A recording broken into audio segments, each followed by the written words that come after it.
CBS News has learned the Covenant school shooter, seen here walking the hallways with an assault-style firearm, may have had weapons training before the attack, but authorities don't know where or when. Investigators say the shooter, 28-year-old Audrey Hale, purchased 7 firearms legally and had been hiding them at home. The suspect was in an upper level. We believe there's been some training of being able to shoot from a higher level. The 2 semi-automatic weapons Hale was armed with are designed to do damage. When assault-style weapons are used in a mass shooting, over 5 times as many people are shot. Tonight, aren't you guys tired of being here and having to cover all of these mass shootings?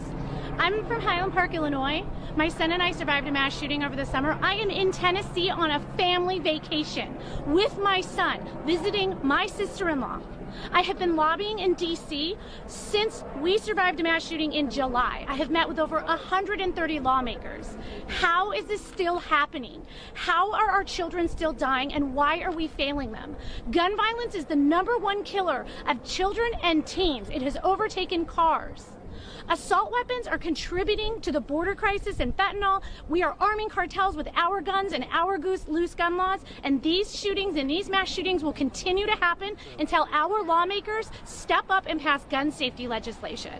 I'm pretty sure this was an unsecured weapon that this teenager got a hold of. We can't even pass gun safety, like safe storage laws in this country to protect kids from getting a hold of it. It definitely hits really close. from the flower-filled lawn outside the school to the world of athletics, where today Georgia Tech coach Brent Key talked about more than football. It's the most heartbreaking thing in the world to think about your daughter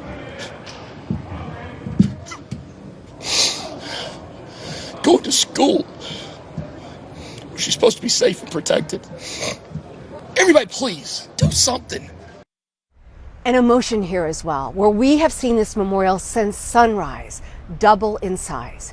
Dr. Jill Biden is attending a vigil here in Nashville tonight. The First Lady, of course, an educator herself. Nora? At that school at one time. Tonight, investigators say they are looking at video from inside the school and that they have visited the suspect's home looking for a motive. ABC's Alex Perez leading us off tonight. He's on the scene in Nashville. Tonight, investigators in Nashville asking what led a 28-year-old armed with assault-style rifles to break into this Christian school and open fire, killing 3 innocent children and 3 adult staff members. They got a legit active shooter at a school. At 10:13 a.m., the first call coming in, law enforcement racing to Covenant School. 5 officers enter and hear gunshots coming from the second floor. They immediately went to the gunfire. They saw a shooter, a female, who was firing. There's multiple victims down inside the school. Shooter is down now as well. 10:27 a.m., 14 minutes after that first call, 2 officers confront and kill the shooter. Even in a remarkably fast response, there was not enough time. And those guns stole precious lives from us today in Nashville. Late today, police identifying those killed: Evelyn Dickhouse, Haley Scruggs, William Kinney, all 9 years old. Catherine Coons, 60, the head of the school, according to its website, and Cynthia Peak, a substitute teacher, and Mike Hill, a custodian, both 61. I was literally moved to tears to see this and the kids as they were being ushered out of the building. The devastating images, small children moving single file, holding hands, terrified faces seen through school bus windows. Parents anxiously looking for their kids, running through parking lots, gathering at a nearby church and supporting each other in prayer. We just need to embrace those that are grieving, because we grieve with them at times like this. Police identifying the shooter as 28-year-old Audrey Hale from Nashville, who at one point may have been a student at the school. Authorities say the shooter identified as transgender.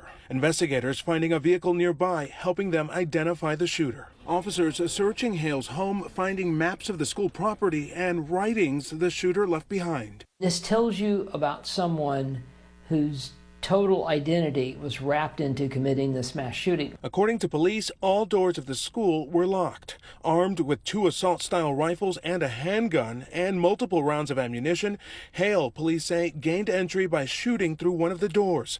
moving from the first to second floor, firing multiple rounds before being fatally shot by officers in the lobby area on the second floor. And tonight, President Biden addressing the nation after yet another school shooting. I just want to speak very briefly about the school shooting in Nashville, Tennessee. You know, Ben and I have been doing this our whole careers, it seems. And it's just, it's sick. You know, we're still gathering the facts of what happened and why. And we do know that as of now, there are a number of people who did not make it, including children. It's heartbreaking, family's worst nightmare. And I want to commend the police who responded incredibly swiftly, within minutes, and the danger.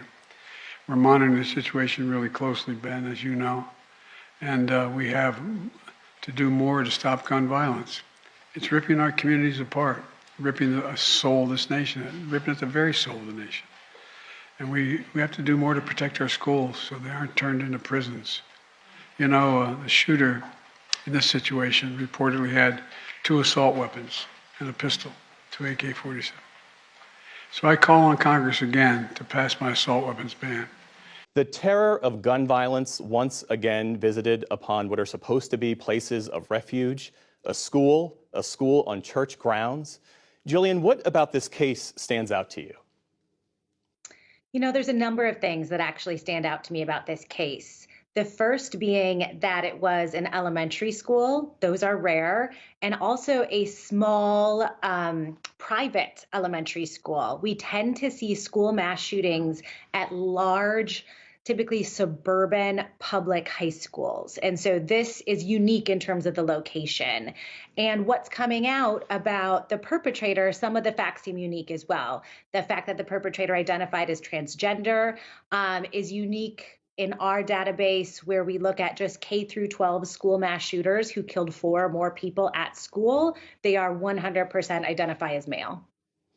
Police say the shooter was armed with 2 assault-type rifles and a handgun. President Biden, as we saw in Stephanie's report today, is reviving his push for a federal assault rifle ban in the aftermath of this tragedy. How often are assault weapons used in mass shootings? That number has been increasing, actually. So the most common gun used is still a handgun. When it comes to K through 12 school shootings, shooters tend to use handguns oftentimes because they are students of the school and they're not old enough to purchase guns. So they're stealing guns from home from their parents or grandparents.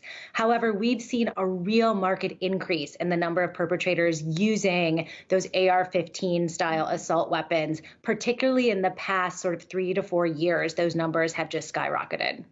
There have been more than 100 mass shootings this year so far, a disturbing milestone that really highlights the uniquely American problem with gun violence. School shootings are also on the rise. You have led large-scale research studies on preventing gun violence. What more needs to be done? Yeah, with our research, we coded about 200 perpetrators on nearly 200 different life history variables. We talked to perpetrators, we talked to people who knew them and tried to understand what is that pathway to violence and what does it look like. And in our book called The Violence Project, we identified over 30 different prevention strategies that we could be using. Things like suicide prevention, because so many of these are suicides, crisis intervention teams, anonymous reporting systems, and then anything that makes it harder for somebody who is in a crisis, who is at risk of hurting themselves or someone else, anything we can do to make it harder for them to get their hands on a gun. Tennessee recently enacted a law allowing most people over the age of 21 to conceal carry. And Tennessee is not alone. In fact, now half of America's 50 states now allow people to carry guns without first seeking a permit. In your research, is there any connection between the passage of these kinds of laws and an increase in gun violence?